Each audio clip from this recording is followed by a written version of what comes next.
Greetings, everyone. Let me get my camera set up here real quick. There you go. There you go. Hope everyone is doing well today. So we're about to have this great conversation today. It needs to be had. We're talking in regards to the public acknowledgement and sitting in room or lodge together with female Freemasons. Now, the Grand Lodge of England has clearly said that the female Masons are regular in their work, but irregular because they are females. Now, that has changed. That has completely changed. And it seems to me that the Masonic world is somewhat upside down now. They don't know how to take themselves. They just all over the place because the United Grand Lodge of England, the so-called mother fraternity, the it to be, has just said, look, we're going to sit in lodge. We're going to be in regalia with you, supporting you. This is what they said. And now we find ourselves, we don't know what to do. When I say we, I'm excluding, let me exclude some of the Grand Lodges that says they don't know what to do. Let me exclude the brothers of the ancient, free, and accepted Masons. We don't even care. we good. And I can only say that because of the ones I know personally, and I can say that. So I'm looking at this from a particular point of view. So you see, about 4 years ago, when I had the opportunity to go and visit and sit in lodge at the inauguration ceremonies of the Grand Lodge, female Grand Lodge of California, I did that. And the whole Masonic regime was, wow, why would he go and sit and watch this? He's in lodge with the female Masons. He's violation of his obligation. I heard it all. I also told many of you, I said in 5 years, the Grand Lodge of England will be recognizing female Freemasons. I said that. I said that in 5 years. I think I put a video out about 3 years ago talking about female Freemasons, the whole thing. I said it. And damn it, it's happening. You see, this is what gets me. I've had people to troll the station, say certain things about me, my jurisdiction, the whole thing, and that's all good because apparently you're here to learn some things. And I'm not saying that I'm always right. This is why most of the time, if not all of the time, you hear me often say, look, if you believe me to be incorrect about things I have said, what you need to go do is look it up for yourself. Come on and have the conversation. That's what I've said. That's what I stand by. Brother Aries, Brother Tony, correction, my brother, UGLE does not sit in a title lodge with female Freemasons. But brother, they were sure dressed together, wasn't they? They may not sit in title lodge, but they was dressed together. So that tells me something. If you and I are at a function and we're both in regalia, and we both tell you to come in and sit down, and we'll talk to you in regards to Freemasonry. We're both in regalia. What does that tell you? You're right, Brother Aries. You're right. They did not sit in title lodge together. They was in regalia together. And for the most part, most places I've ever gone, and when you sit in regalia in any room with a person, that says a couple of things. That says that you recognize that person to be who they say they are. It says that you're willing to accept them for who they are. They're in regalia just like you're in regalia. You didn't get up and leave. So apparently you accept who they claim to be. That's my honest opinion. That's what I get when I see the sister in regalia with the brother in regalia, and both of my Grand Lodge secretaries for their particular jurisdiction. Am I right or am I wrong? When you see two brothers sit regale in any, whether it be open form or closed form, if we're in regalia together and we're sitting there and nobody gets up and leaves, that tells you I accept this person for who they are. He's a brother or a sister. Nobody left. So that's what I'm saying. And I do stand corrected, Brother Aries. You're right. They did not sit in lodge together, but they were regaled together. Okay, they was regaled together. And I'm telling you, to be regaled with someone and sitting open space that says that you are truly accepting them and you recognize them for who they are. That's what it says. It may not be written down, brothers and sisters. It may not be written down, but that's what you said. So your action speaks louder than your words. You're telling me you truly accept this female Freemason for who she is because she's regaled. And we're going to sit down, have you to come in, and we're going to talk about this whole thing. We're going to have this conversation. That to me is what you just said. Let's go on my hair back. I'm just saying. I mean, come on, somebody talk to me. I remember when PHA individual and Grand Lodge tried to crucify you for doing the very same thing the UGLE and the female Masons are doing now. What a complete circle, right? What a complete circle. I'm just saying, this right here is going to set a precedent. Trust me, there's going to come a time in the not too distant future where those mainstream Grand Lodges and those Prince Hall Grand Lodges who were recognized by the UGLE, you're going to have to make your mind up because you're going to end up going to a function in England and they're going to be sitting in lodge. And what you going to do? What you going to do? That's all I'm saying. Don't come trolling me, telling me I'm giving misinformation. What you going to do? Since you're so hyped on going to England, since you're so hyped on being recognized by them, I'm talking to the ones who are hyped about it, not the brothers who are educated about it. There's a difference. Brothers who are educated about this whole thing, they can care less. They're like, man, I ain't got time for that. That's an educated brother that's saying, look, we are who we are. We're sovereign. They're doing their thing. I'm saying that in my constitution and my bylaws and my obligation, we say we would not be in-sitting of initiation of a woman to a Mason. And you're going to honor that. Got you.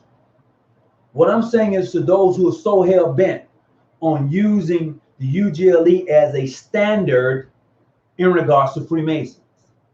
I'm talking about them. Because once upon a time, the UGLE considered the Grand Lodge of France as being clandestine, irregular, whatever. But the thing is, here's the funny part. In France, you have female Freemasons. They sit in lodge together. Brother Aries, if you're still on, you can correct me if I'm wrong. You can say you're incorrect, Brother Hawks, but we'll have that conversation. But from what I've read, they sit in lodge together. There are female Masons over in France. And the Grand Lodge of England do recognize the Grand Lodge of France as legitimate Masons according to their standards. And there they sit. I have no zero problem with female Freemasons as long as we can have men only our lodge, and I'm good. Sometimes men just need to have their space. Brother Lewis, I completely agree with you, bro. I'm that guy. I'm that guy. Absolutely. But Houston, we have a problem. You're probably saying, Brother Tony, what's the problem? I don't see a problem. What's the problem that you see in this whole thing? What's the problem do you see? Well, the problem I see over here in America is that we so hell-bent and tearing down till we can't even see what's happening before our very eyes. And when I say what's happening before our very eyes is that since some of us or some jurisdictions hold the UGLE in a particular standard, and when they set this standard, are you going to follow? Are you going to follow the standards that the UGLS sets, that they make? Are you that Grand Lodge? Are you those brothers who say, well, if the UGLE doing it, it's cool. It's all good. It is the right thing to do. Your Grand Lodge is like that? Is that what's happening? Do you think it will spread through all jurisdictions? Oh, brother Terrell. Bruh, it's already here. There's a female Grand Lodge of California. There's a female Grand Lodge of New York. It's coast to coast, okay? That's coast to coast, baby. And now that England has set the they set the standards to say, okay, we accept you. We are being open. We will be open, regale with you. You don't think that's sending shockwaves through some of the Masonic orders? I'm not talking about the boys in France. I'm not talking about them. I'm talking about over here on this side of the pond. Do you not think that they're sending some shockwaves? They're sending a message? Do you not think so? See, Grand Lodges like mine, we ain't even worry about that. It's you Grand Lodges, it's your Grand Lodges who consider the UGLE to be the mother Grand Lodge, the standards of Grand Lodges. You have an issue. You're going to have a problem. You're going to have that problem. The problem is going to be one day when you think that you can go visit the Grand Lodge of England, and you're going to pop up at their door, and they're going to be entitled lodge with female Masons. It's going to happen. It's definitely going to happen. This right here was just the second shot across the barrel. Just boom, right across, on the ship, right across, boom. That's the second shot. The first shot was fired a couple of years back when they said that they considered female Masons to be regular but irregular because they're female. Now, this is the second shot. The second shot clearly says, look, we can be in open title. We can be in open form together, dressed as Masons. We can do that. So that's the second shot. The third shot that's coming, the third shot is going to be the death blow. The third one going to be the death blow, and some of you are not going to know what to do with yourselves. You're not going to know what to do because you have been programmed a certain way. You have been taught a certain way. Some of you don't pick up other books. You don't go nowhere. This is what you've been taught. This is all you know. And when the time comes and somebody going to be knocking at your door, when they knock at your door, you're going to peep through there and they're going to be fully regaled. They ain't going to look nothing like you. What you going to do? What you going to do? We can have that conversation because that is going to be something. That's going to be something. Don't have to ask no damn body permission, for they represent the very nature of the womb. Brother, that's a whole nother conversation. That is Elijah. Brother Shabazz. That's a whole nother conversation, man. Why you had to put that up there? Man, why you had to do that? We gather to correct our concerns and problems in our time to be the best light for generation that follows us. Absolutely, Brother Malcolm Prophet. Absolutely. Hey, here's another one. Laughing out loud. Teaching your lineage to England. Oh. Okay. Tell me this. For you brothers who are so hyped on lineage, any of you, tell me this. Where can the Grand Lodge of Female Masons in England trace their lineage to? I'll wait. That's Brother Aries, thank you. Where can they trace their lineage to? Anybody? Come on, I know I got some scholars out there. I got some book reading Masons, some that's right on point. Brother Joshua Falanso, whatever his name on his channel, I wouldn't mind if he can answer that. Them female Masons, where do they trace their lineage to? Because they did say it was regular. Grand Lodge of England said they was regular. They did say that. Regular, but irregular because they're females. So where do they trace their lineage to? Because that's coming. I'm just saying, since lineage is so important to a lot of you Freemasons out there, where do the female Freemasons trace their lineage to be accepted by the Grand Lodge of England, since that is one of the so-called standards? I'll wait. Hold on. Brother Lewis, put my number in the chat for me. 619-286-0642. I'm not going to be on here long tonight. But I'm letting you know, we need to have this conversation because it's about to go down. Man, I can't wait. I can't wait. Tony, you are correct. The Grand Lodge of France initiate females in Masonry, and the UGLE stated that they are regular and have recognition with them. Ooh, ooh, ooh, ooh, ooh. Bruh, where y'all at? Come on, I need y'all to come out the bushes now. Come on out the bushes, because I know you're tiptoeing around here, looking and seeing, and wants to troll. Come on out the bushes. Joshua Falanto, whatever your name is, come on out the bushes and talk to me. Since you say my information is so incorrect, so wrong. Let me see what you got. Jonathan, what's going on with you? Brother Joshua, we are Moors besides Eastern Stars, created in 1850 by a guy named Morris at the 32nd degree Masons, if I'm correct.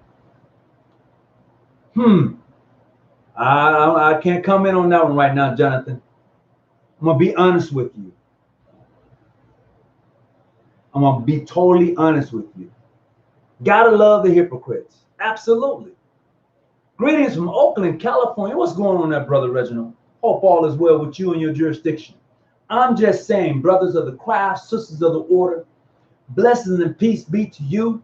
Today we're talking about the Grand Lodge of England and the Grand Lodge of Female Masons of England. We are talking about the mutual sitting in open forum together, regale. We're talking about them having mutual relationships. I'm talking about the mere fact of UGLE is promoting female Freemasons. I'm talking about the fact that even in France, who initiate female Freemasons, they have recognition with the Grand Lodge of England. I'm talking about a dynamic shift change in Freemasons. And on this side of the pond, some of us are so stuck, we don't even see it coming. It is coming. You think because the Grand Lodge of California female Freemasons and the Grand Lodge of New York female Freemasons, you don't think they're talking? You don't think they're trying to figure out, okay, so we have New York, we have California, coast to coast. How can we start developing other female Grand Lodges in the state? Oh, it's coming, baby. And I tell you, it's been here for a minute. But there have been co-ed Freemasons. This thing is simply saying the Grand Lodge of California female Freemasons, the Grand Lodge of New York female Freemasons. It's coming. I don't know which state is up next, but it's coming. Say what you want to say, do what you want to do, but it's here. So what you gonna do? Brother Vincent, Grand Orient, greetings. Oh man, I'm here, I'm watching. I was over into the regular versus irregular group, and they have had a fit in the Prince Hall. What's the name of that group? It's another Prince Hall group. They going crazy in that group too. They don't know what to do with themselves, and that's the problem I'm having. It's true. That's the issue I'm having. And that's the thing that gets me, and it's going to continue to burn me up until I figure it out, in a sense, until I have a better understanding. You know, the United Grand Lodge of England sets the standards, and everybody is supposed to follow their standards. But I'll tell you what, if that's what you choose to do, you might as well get ready. You might as well just get ready, period. And when I say get ready, because there's a shift change coming. Oh, I appreciate that. Hey, thank you so much for your donation. I really appreciate that. You know, but this, look, since there are female Grand Lodges, and we all know that there are female Freemasons that have Grand Lodges, I'm cool with that. As Brother Lewis so eloquently put it, they got their own jurisdiction. That's cool. That's fine. But when they start knocking at your door, looking to have interest, because it says that every Freemason should have a right to sit in every lodge. But there are boundaries, right? The boundaries are is that every jurisdiction is governed by their own constitution and their own bylaws. That's a given, right? And since every one of them is governed by their own bylaws, their own constitution, and they don't have amenity with you, they can say, no, that's okay. You can't visit us. You can do that. But I'm just saying, In the same, the UGLE requires PHA to get a permission slip from the Grand Lodge of State before recognition or amenity is considered. That is true. That is true, Brother Aries. The Grand Lodge of England does require that Prince Hall Grand Lodges of State, if they want to have recognition, you must have recognition with your state body, mainstream Freemasons. There's no way around it. Name me one Grand Lodge. One. Well, no, there is one. That's the Grand Lodge of Massachusetts. But name me two Grand Lodges that has recognition with the UGLE that they didn't go through their Grand Lodge of State. I'll wait. And see, that's the thing that gets me as a black man, as a brother of the community, that you can jump through all these hoops. You could do that. But you refuse to have a sit-down conversation with your own brothers. You refuse that. And I've read many Masonic books. I've been to quite a few, more than this, okay, and my toes counted 20 across the board of various jurisdictions of brethren who don't look like me. Sit in their Masonic lodge, broke bread with them on their St. John's Day. And you mean to tell me that we who are black, we can't sit at the table? And it's not that I'm asking. It's the question of why not? That's the question. But however, I digress. I understand what you're trying to do. You want this relationship with someone who's going to make you feel better about who you are and so-called to put you on equal level. That's my opinion and my opinion alone. Now, some may say, no, that's not true, Brother Hawkins. That's not true. That's not how it's going down. No. But I guarantee you, that's what it's all about. You feel that when your Grand Lodge has amenity with state Grand Lodges, that puts you on equal territories. That puts you on equal level boundaries. That's where it puts you. It doesn't put you there at all. It does not. It does not put you there at all. It really does not. So if you want to call in tonight, if you're watching this right now, you want to call in tonight, please do so. That number is 619-985-1184. And we can have this conversation because it's a conversation that needs to be had only because we talk about everything. There's nothing left off the table that we can't talk about. And that's the difference with this particular podcast and other podcasts, Masonically speaking. They want to make it look like it's all beautiful and it's great on a plate. This shit ain't all beautiful and it is not all great on a plate. We need to have the conversation. We can have the conversation if you want. 619-286-0642. And to my sisters of the Order of the Eastern Star, you're beautiful. You're beautiful. But some of you needs to stay out the brother's business. And when I say that, it's no disrespect. When I'm in these different chats and I see you step up to a brother and begin to clown that brother, it hurts. It hurts, you know. It really hurts.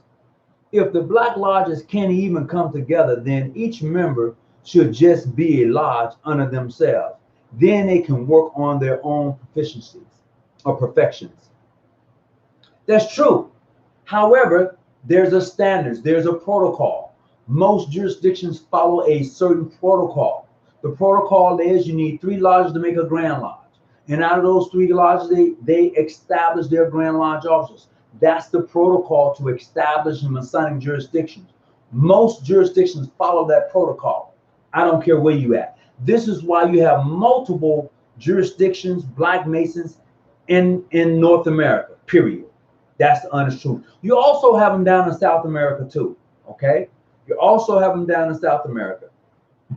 But when you begin to look at Freemason for what it really is, it's beautiful. I won't change it. Look, the society, oh man, I'm hyped. The Society of Freemasons in the Order of the Eastern Star is beautiful. It is just, there's nothing wrong with it. It is just those who come into the organization that are not being taught the precepts and what the organization is all about. Most individuals who come into Freemason and Order of the Eastern Star on this side are not being taught properly. They're not. So they find themselves debating people over the most meager and minor things, which is really irrelevant to what it is to be an Eastern Star or a Freemason. This is why the issue with the United Grand Lodge of England and the Female Grand Lodge of England seems to be so controversial. Seems to be. And it's over on this side of the pond that it's controversial. Other than that, it doesn't make the high line. It doesn't make any news. But I'll tell you what is sort of funny. On the round table, you know, there's a Masonic web or a podcast called the Masonic Roundtable. They had a female Freemason on there. They talked to her extensively in regards to Freemasonry. They did. That's the truth. They had her on there and they talked to her about Freemasonry. That's right. Malcolm Prophet, yeah, I said that. Established by what? His name again, Bob Morris, in 1850, 32nd degree Mason. Did you know the story behind what they did? Are you talking in regards to the Eastern Star? I'm not, for me, if you're talking about this person being a Moor or not. Oh, you're talking about the Eastern Star. Okay. Yeah, he did. Yes. He established the Order of the Eastern Star. But where he got it from was from France. Okay? He established the Eastern Star here and it wasn't accepted in the beginning. He actually took the craft that from France because France was making female Freemasons. Now, in order for that to happen over here, they call them Eastern Stars, the Order of the Eastern Stars. Now, look at how the Eastern Stars are gathered. You must have a man in the Eastern Star. 2, a patron and associate patron, right? They must be relatives or connected to the Masons in order to be an Eastern Star. That's the criteria. Now that has changed from jurisdiction to jurisdiction, but that is really and truly the criteria to become an Eastern Star. Now what has happened is that along timelines and wordings and all of that has changed. This is what you get. Okay? So he took something from France, brought it over here, and strictly made it a Christian organization. The Order of the Eastern Star is a Christian society, not an organization, but a society of women. Because there's no other book but the King James Version of the Bible on the altar. No other book. There's no other book in the Order of the Eastern Star but the King James Version of the Bible, the NIV. You name it, it's on there. Period. There's no Quran sitting on the altar. There's no Hebrew book sitting on. There's none of that on the altar of the Order of the Eastern Star. Not in the United States. However, a sister, a woman who wants to be an Eastern Star in my jurisdiction can take her obligation, her oath of allegiance to the society upon her book of faith. In my jurisdiction, I can't talk about nobody else. I can't. And this is the beauty about various jurisdictions. And I would say this, and if Brother Aries is still on, he can correct me if I'm wrong, in regards to what the UGLE has said in regards to non-recognized Grand Lodges in the states, in the United States. They have said that it would be beneficiary for mainstream Grand Lodges to start opening up and having conversations with them. But we don't need that. Well, I can't talk for what we need and what we don't need. I can only speak upon my jurisdiction right now because that's who I represent wherever I go. And I'm a Mason, so I have to show respect to the order. But I would tell you this, in this jurisdiction, we good. We fellowship already with those who want to fellowship with us. We're recognized by those who recognize us, and we recognize them. So we have that relationship. We're not going and knocking down or banging on someone's door who's already said how they feel about us. Period. We're not doing that. Other jurisdictions may feel differently, and they can do that. I'm strictly talking in regards to John G. Jones Grand Lodge of California and what we have already established with foreign jurisdictions and local jurisdictions here in the United States. That's all I'm talking about. That's all. The story that we would tell would be different on the way. And that's the beauty, brother. Okay, I'm all in the chat group. But we need to realize that Masonry, as we journey into it, some people have issues with other jurisdictions, and that's cool. The ideal is what do you do? How do you build? How do you grow? How do you establish relationships? That's the thing. And if you can't do that along the way, if you can't cross boundaries along the way to establish relationships with jurisdictions that want to work with you, jurisdictions who want to see you succeed, if you can't do that, then I don't know really what to say. It's a travesty that I find in Freemasonry, in the society of Freemasons. Hear me clearly. Freemasonry is not a fraternity. It is a society. I'm going to say that one more time. Freemasonry is not a fraternity. It is a society. Look up the word society and you will see exactly why I say what I say. Correction, my brother. That wasn't the UGLE. That was from the recommendation from the recognition of. Okay, thank you very much. Did I say the UGLE? And if I did, I'm wrong. I'm wrong with that one. Okay, so that announcement came from the Council of Grand Masters of North America. They stated that there should be an open communication with non-recognized Masonic lodges that they know of. And trust me, they know exactly who's who. They do. And I thank Brother Aries for sharing that with me. They do. If I said the UGLE, that was incorrect. That message, that statement comes from the Council of Grand Masters of North America. That's where it comes from. I feel all Black Masons should be on the same page, regardless of jurisdiction. We all travel the same path, however you look at it. Brother Vincent, stop dreaming, bruh. Stop. Don't do that to yourself. Don't do, brother. That is the biggest damn headache you can give yourself. Don't do that. See, this is me to you, okay? As a Mason in a jurisdiction, your Grand Lodge should work with those who want to work with them. Period. I don't have anything else to add with that. Your Grand Lodge should work with those who want to work with them and have amenity with that jurisdiction, work out details, build where you build right there. Don't where you can't. No, bro, don't do that to yourself. Don't do that to yourself.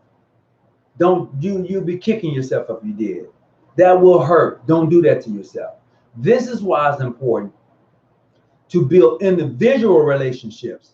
Individual relationships with brothers across the spectrum is a beautiful thing.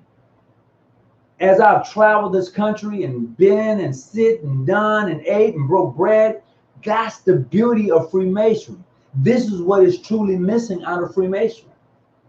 And the Order of the Eastern Star. This is what's missing.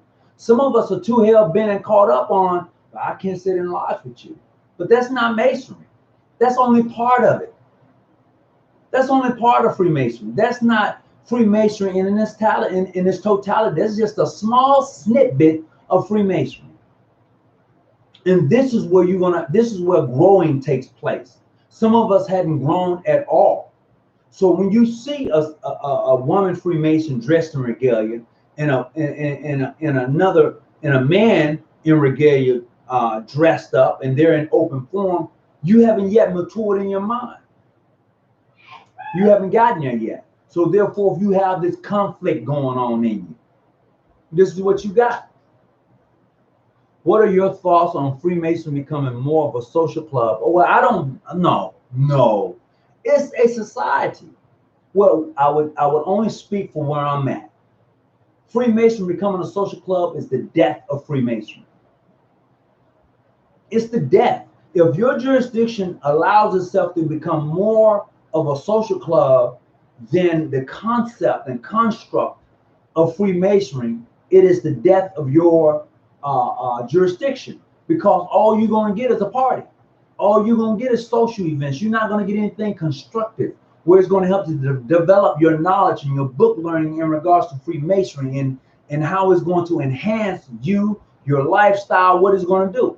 If all you got is a social club and everybody's drinking and having a damn good time, it's going to tear down your organization in the long run. May not be today or tomorrow, but in the long run, it's going to erode your foundation. So no, I don't think Freemasonry even indulge itself as being looked at as a social club. However, I can say this, that in most cases, a lot of the lodges is more social club than anything. It is true. You know, it is true. No, Freemasonry, see, I'm going to tell you once again, Freemasonry is not a fraternity. It is, once again, a society. It took me a minute to get there. I'm telling you, this didn't happen overnight. This is not no eureka moment where I was like, wow, okay. This was a gradual thing for me to begin to digest and accept Freemasonry as being a society more so than a fraternity. It was a gradual process. So when I got there and I looked at it and I came to accept to say, hey, it's exactly right. It is a society, not a fraternity. Greeks, when you pledge, that's a fraternity. Masonry do not pledge. We initiate. There's a difference. And some of us hadn't gotten there yet. This is why it's very important in your lodges, in your jurisdiction, that you educate your members in what Masonry is and what it's not. And stop going back and forth like I used to in regards to who's regular, who's irregular, who's this and who's that. I can give a damn about that right now. As a past Grand Master, meaning I've served in that office, I've served in that seat, I'm so far removed from that particular discussion unless something comes up uniquely in regards to it, till when I'm talking to a man who's a Mason, that conversation should not even arise. You know why? Because of your intellect.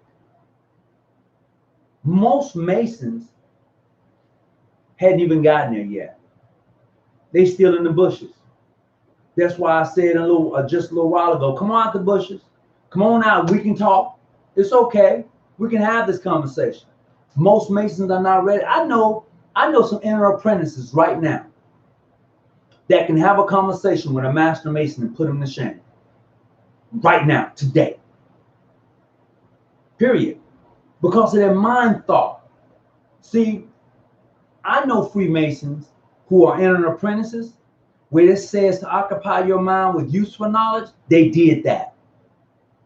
They did that. And some brothers got upset when they did it. You can't be upset when you tell a young man who's full of zeal, who loves the society of Freemasonry, and you tell him to go and occupy his mind with useful knowledge. And he comes back breaking down some things that he's learned esoterically from the Masonic ritual, and how the degree work should go. He breaks that down to you. You mad at him. I don't get that. I'll try to understand it, but I don't get it. I don't.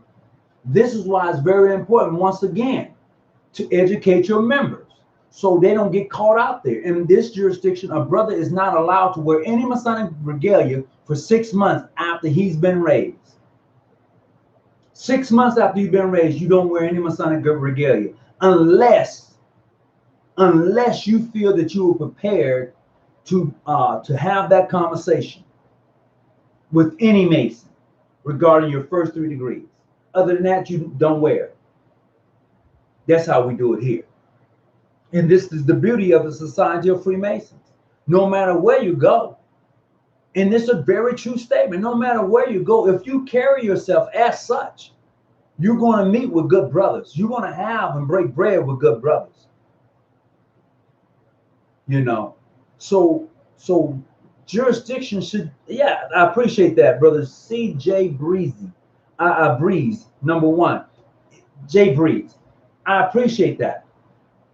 There should be policies because brothers who come into the craft in the Society of Freemasons, sisters who join the Society of the Order of the Eastern Star, they have that zeal about themselves, you know, until they get around other Masons and Eastern Stars who corrupt them. And when I say corrupt them, you turn them against the society. When I say turn against the society, I'm clearly saying for those that your jurisdiction may not have amenity with, you turn your brothers and sisters against them. And that is a travesty. That is the most yeah, Tony, riddle me that. Riddle me this for this hypocrites. No, brother, that statement can stay up there. No, you bring that statement back. No, you could bring that back. Brother Teller says, Brother Tony, I don't wear a ring or put an emblem on my car till after years that I had been in. Absolutely, bro. When you wear that regalia, you should be able to speak highly of the Society of Freemasonry and the Order of the Eastern Star. You should carry yourself in a gentleman and womanly way. You should. There is no way in the world that you are a Mason and Eastern Star and not carrying yourself publicly and even at your home in a manner which would bring favor to the society. There's no way. However, we all know, let's just be honest, we all know that lodges and chapters throw their anniversaries, they throw different events, and there are things there that we partake. We partake in those spirits. But the beauty of it all is it says in our society that what? We do not take refreshments into intemperance. I'm just saying, you don't take them and indulge yourself in such a way till you bring disgrace or disharmony to the society. That's what we do. Yes, indeed. Yeah, we can talk, Brother Aries. This is not that channel. If you're a Mason, if you are an Eastern Star, if you a wannabe Mason or wannabe Eastern Star, this is that channel you can have that conversation with. And it's an honest dialogue. It's not like I can't talk to you. This is an honest dialogue. And for those of you who don't consider me to be as such, hang around. Maybe you'll learn something. You know, that's how I do it. Now, my brother Grand Master Mount Timo Grand Lodge, you go over to his channel, he's very settled. He's on here tonight. Greetings, brother, from Mount Timo Grand Lodge, Grand Master. He's on here tonight. He's very settled. I like his style. I go over and watch his channel. I learn from it. He got a couple of books out there for you. Go over and check his channel out, Mount Timo Grand Lodge. And he's very settled in what he says and how he breaks it down. And I can appreciate that. Me, I'm pretty hyped. Me, I'm pretty excited. I'm direct. I don't mind having a conversation with anybody or anyone in regards to the society because I enjoy Freemasonry. That's where I'm at. So when a brother tells me, and when I be reading a lot of times after the show is over, I get some trolls coming through and they put in a comment. I'm reflecting. I'm like, what was you when the show was going on? Would you like to come on? Would you like to come on and have that conversation? I don't want to come on. Then I'll bring some credibility to you. I don't need you to bring credibility to me. What I need, if you're going to call me a lot, if you're going to call me out like that, let's have that conversation in public. I'm not going to hang up on you. Joshua Falanso, whatever your name, I'm not going to hang up on you. And I'm not going to back down from you either. You know, I'm not going to do that. And I called your name out tonight. That's because when you are in my chat and you talking all of that, I expect for you to back it up. I expect for you to come on and have a real conversation. Oh, my brother says the beauty of masonry is mixing styles, so all are elevated. Ah, that's beautiful. Thank you. I appreciate it. You know. Oh, Brother Aries says, Tony, here's another one for you. In England, they refer to female masons as brothers. There's another one. You know, they're not considered brothers. Oh my goodness. I can only imagine. I can only imagine. But once again, that's the beauty. That's the beauty about the Society of Freemasons. That's the beauty in regards to the Order of the Eastern Star. Some of you needs to get out of your own way. I mean, legitimately get out of your own way. Really, get out of your own way and enjoy masonry. Enjoy the Order of the Eastern Star. Build relationships. You're so afraid. You're so terrified. You're so scared. But going back to what I said earlier, in regards to the Female Grand Lodge of England, where did they get their lineage? Come on now. For you regular Masons out there, for you mainstream brothers out there, for you PHAs you're hardcore out there. Since you're so hard on lineage, since you're so hard on it, how are you going to explain that? Since that is one of the criterias, if I'm not mistaken, Brother Aries, in regards to having recognition, in regards to the whole thing about Freemasons. What about that lineage? Some of you are just hung up on it. Now what about it? I'm just saying. You know, I think Ireland, you know, that oh my goodness, my dear brother. But yes, certainly, you know, we have to start taking those things into consideration. Where do masonry go from here? That's why I'm gonna tell you, this is why I'm excited about where I'm at. I can't speak for anybody else. People who are in their jurisdiction should be excited about where they're at, period. You should be proud of your jurisdiction and the work they're doing. You should be able to speak highly of your jurisdiction without tearing other jurisdictions down. That's what you should be able to do.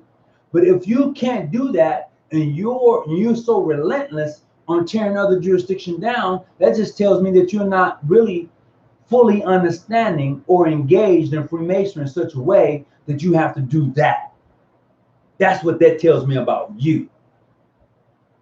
And then when you get invited to be on this particular program, you don't want to come because you feel a certain way.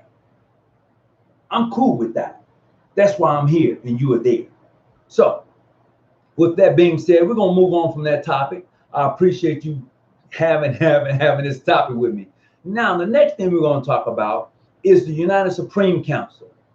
We're going to talk about the United Supreme Council. And when I say the United Supreme Council, I'm just talking about the United Supreme Council in its totality. You know, what is it? How is it established? We're going to have just an open dialogue on it because a lot of people, individuals in the various Supreme Councils here in the United States, and there are quite a few different Supreme Councils. They represent the appending bodies of Freemasonry on the York Rite side or Scottish Rite side. Some Supreme Councils have two sovereign Grand Commanders. One represents one part of the country, the other represents another part of the country. But they're sovereign Grand Commanders. They oversee the appending bodies of the York Rite and Scottish Rite side. There's absolutely nothing wrong with that. The ideal is that we get so hell bent on the small things, you're missing the big things. You're really missing the big picture in regards to the Supreme Council and what it means to your jurisdiction, your Grand Lodge. You know, you miss it. And I'm not going to be here trying to tear down nobody. And that's the thing we have to understand as Masons and Eastern Stars. I have developed relationships with brothers and sisters across the United States who are in the grand chapters of mainstream, who are in grand lodges of mainstream, who are in Prince Hall grand lodges, who are in ancient free and accepted grand lodges, modern free international. I have personally developed those relationships because that's what masonry is all about. Developing those types of relationships. So when I go to various places, I don't have to call someone in my jurisdiction, or my General Grand Masonic Congress may have a Grand Lodge here or over there. And when I get there, no, masonry is too big for that. It's too big for that. And this is what I enjoy about the Society of Freemasonry. It's too big for that. They are stuck in a quantum mentality. Absolutely. I'm thinking about Elizabeth Anworth in reference to female Freemasonry. Absolutely. I think she was probably one of the first Grand Masters for the female Freemasons, if I'm not mistaken. And I believe she was initiated because she got caught sneaking into a Masonic lodge. And the story goes is that she was married to a Mason. And instead of them really holding and taking that penalty, they made her a Mason. Now, that's what I've read. How true that story is, I don't know. Greetings. I appreciate you tuning in. Thank you for coming in. Everyone who's here this evening, I want to say thank you.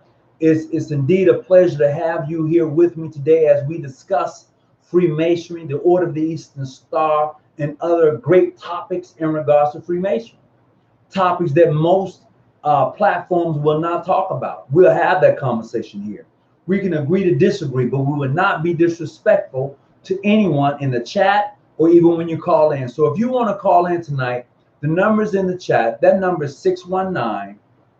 619-286-0642. If you want to call in and really have an open conversation in regards to Freemasonry, the Order of the Eastern Star, and what's actually taking place. You don't have to be a Mason or an Eastern Star to watch the channel or to call in.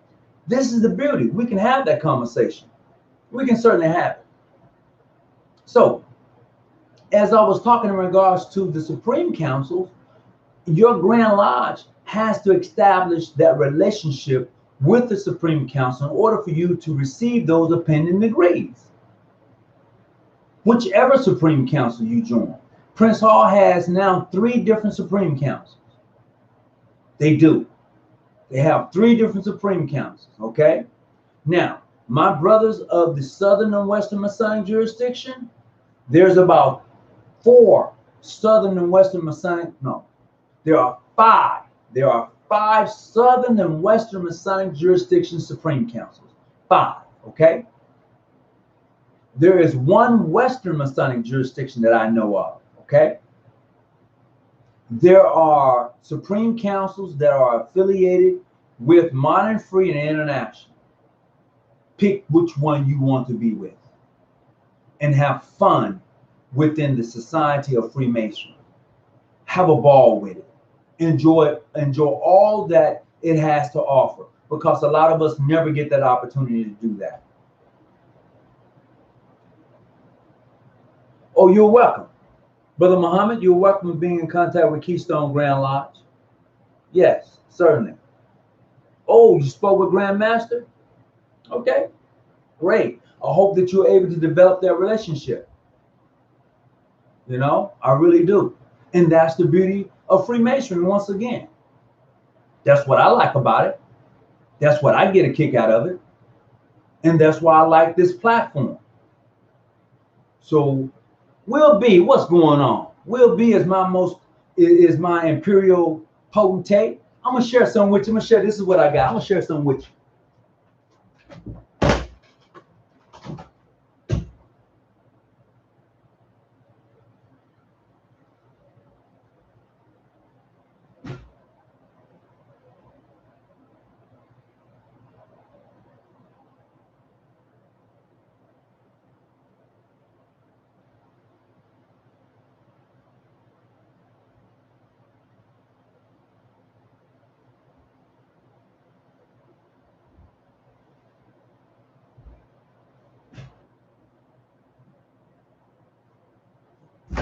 All right, I'm back. I'm gonna share some with you. I got a gift. I got this gift from the Imperial potentate of the ancient Egypt Arabic Order Nobles of the Mystery Shrine. I got this gift. I got two of them. You know, you never know when somebody's going to send you something. Oh man, I was like, oh my goodness. Imperial potentate, ancient Egyptian Arabic Order Nobles of the Mystery Shrine. Ooh, you never know. Wow, how did you get that? You don't know who knows who in this world. I'll tell you the truth. For real. What that is so for real. But to my Imperial potentate, Will B. Smith, it's good to have you in the chat. I appreciate you coming in, checking in on me. You may find him down in Mississippi right about now. That's where you may find him at. So look, I've been on here for about an hour. And I just, as always, I just want to say that it's a pleasure to come before the Society of the Order of the Eastern Star, the Sisterhood, and the Society of Freemasonry, the Brotherhood, and really have this chat with you. Hello? All right, hold on. I'm going to put you on speaker, all right? All right, who am I speaking with? Out of Cincinnati, Ohio, brother. Hey, man, what's going on with you? Doing good. I've been busy lately, so I haven't been able to catch you live, but I caught you live tonight, so I'm calling in to you. All right, well, talk to me. What you got on your plate you want to talk about? All right, here's what's on my plate tonight. You just started talking about, like, the consistories and the Grand Lodges and things like that of different affiliations. We all Masons again this year. Right. But I started reading Pike's book, Morals and Dogma, right? Right. And actually, I'm listening to on Audible a critique of it from another author, but it's still Pike's book. Okay. I just wanted to get your insight, because you got a lot more years in the craft than I do. What's your insight on what Pike has to say about how the consistory is put together and what the different degrees are? Because that's where the philosophy of Masonry is at, from what I'm seeing. It is, but Pike book, I'm going to share this with you because I'm in these particular degrees. The degrees of the primitive rites. Pike took those degrees and he flipped them. Okay? This is from my own reading, because now I'm in the primitive rites. I have the material. I've read it for myself. I have Dogs and Mongrel. I have that book, and I'm finding that he took that and flipped it and then called those rites clandestine rites. They're no good. They don't mean anything. But he took those same rites and put them into Morals and Dogma. Now, the consistory, which is based off the consistory of the Roman Church, is set up identically to that. In the way we are supposed to select a most puissant is the same way they select the Pope. That's why most puissant sovereign grand commanders die in a chair. Because what? The Pope dies in the chair. Wow. If you go and look at the diocese and how they are structured, you will find that same structure within the construct of Freemasonry. Right. Okay. You'll find it. So that's why even when we look, these brothers have been around for a long time, and don't get me wrong, they are like titans of service in the community in this state, right? Okay. But they tell you, for somebody to get in this seat, I'm on my way, bro. They literally get you. Okay. All right. Okay. So they're like, brothers up there died in chairs, okay? Because, it would take somebody another 40, 50 years to even get up to the point where they can get elected. Absolutely. It would take a while. But check this out. I know you. I know I got you on the phone now. Cause I have to go. I have a brother that is here visiting me from back east. Brother Fahim Knight just gave me a call. I'm gonna go pick him up. We're gonna do some fellowship, and I'm gonna have to cut it short tonight. You know, I invited you on the other day when we talked.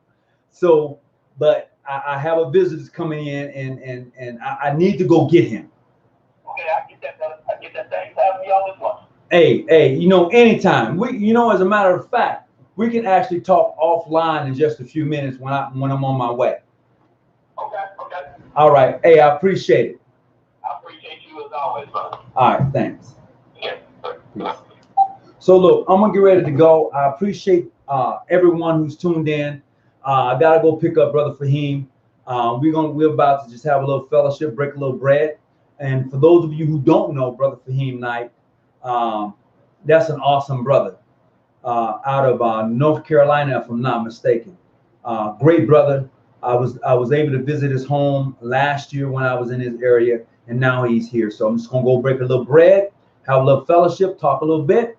But until I see you next time, until we have this great fellowship, peace and be well. Women Masonry, what happened to being a man? Oh, man, I gotta go. Much love, peace, and everybody stay well. All right, I'm out.